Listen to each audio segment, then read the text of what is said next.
Do you realize the earliest manuscript that you have, the full manuscript is 400 years later, and the earliest fragment is at P52. And like anyone can, research this, or you can after you go. So let's say a lot of Christians would assume that there is eyewitness accounts for the life of Jesus or for any of the things that he did, but there isn't. And Muslims believe in Jesus, by the way. You know that, right? No. You think he's a prophet. I think he's a god. That's where we. Okay, so let's get into that. let's get into that part, right?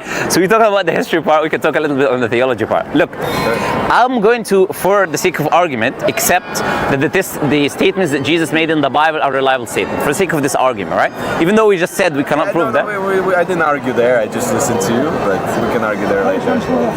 Argue with where? Why saying how reliable they are?